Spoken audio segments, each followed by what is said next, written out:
علیکم ورحمۃ اللہ وبرکاتہ. خو ګومان کې تاسو څنګه ولی شئ چې خپل کاپی رائټ چیک دی چې تاسو په چینل څو کاپی رائټ دي. که چېرته ستاسو په چینل کاپی رائټ وي نو ستاسو چینل بیا نشي مونټایز کېدی، یعنې مطلب دې نه تاسو بیا پیسې نشئ ګټلی.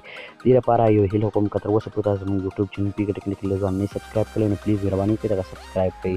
اول به تاسو راشئ خپل کروم ته، خپل کروم کې به وای ټي سټوډیو آن کړئ.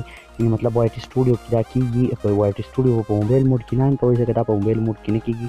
دې لپاره به تاسو راشئ خپل کروم کې به آن کړئ. چې خپل کروم کې آن کړه تاسو سره ډالر اپشن ښکارېږي، دا به تاسو ووهئ دا ایسو ډالر اپشن ته به تاسو څه کوئ، دی به تاسو داسې رانږدې کړئ او دا ډالر اپشن به تاسو څه کوئ، دا به ووهئ. تاسو ښکارېږي ما ډالر اپشن ووهم، تاسو به داسې یو انټرفیس راشي، تاسو ښکارېږي تاسو ته چې کله داسې یو انټرفیس راغی دلته ښکارېږي، دلته لږ رانږدې کومې تاسو ښکارېږي دلته ما سره اوس فلحال 17 سبسکرایب دي او دلته ما سره واچ ټایم لږ کم دی.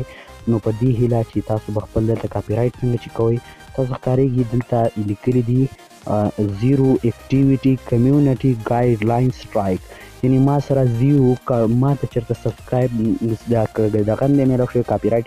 که چېرته تاسو ته کاپی رایټ میلاو شوی وي نو پلیز مهرباني وکړئ موږ ته ډایرکټ کمنټ وکړئ. په کمنټ کې موږ ستاسو مسله حل کړو. تاسو خپل د یوټیوب چینل نه هغه ویډیو ډیلیټ کړئ کومه چې تاسو د پردۍ ویډیو خېجولې خپل چینل ته، یا د پردۍ ساوند خېجولی یا کاپی رایټ ساوند خېجولی، نو بیا ستاسو چینل څه شي هغه نشي مونټایز کېدی. نو که چېرته تاسو ته سټرایک میلاو شوی نو تاسو مهرباني وکړئ بیا موږ ته کمنټ لازمي وکړئ.